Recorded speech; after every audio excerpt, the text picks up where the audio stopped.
ঘটে গেছে মত, বদলে গেছে পথ, বদলে গেছে ফল। সেখানে শুভেন্দু অধিকারী জিতেছে 1800 ভোটে। তার 4-5 দিন পরে যখন শুভেন্দু অধিকারীর সঙ্গে দেখা হলো, আমি কি ভাই 5টার সময় বললাম ইলেকশন কমিশনের রেজাল্ট, মমতা জিতেছে, মমতাজি জিতেছে।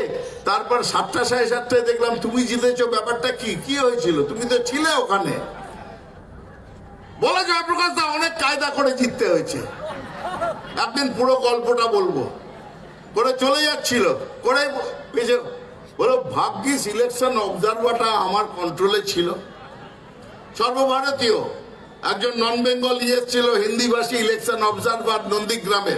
বলে ওটা আমার দিকে ছিল, ওকে দিয়ে যা কাজ করার আমি করিয়ে নিয়েছি, কায়দা করে জিতেছি। এবার সব কায়দা ঘুচে যাবে, মির্জাফরের সব কায়দা এবার ঘুচে যাবে, কারণ আপনারা আছেন।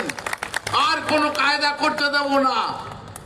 এবার পশ্চিমবঙ্গ ছাড়া করতে হবে শুভেন্দু অধিকারীকে। 30-এর নিচে নামাতে হবে বিজেপিকে, যাতে বিরোধী দলের সংজ্ঞাটা না থাকে। বাঁশ না থাকলে বাঁশিও বাজবে না।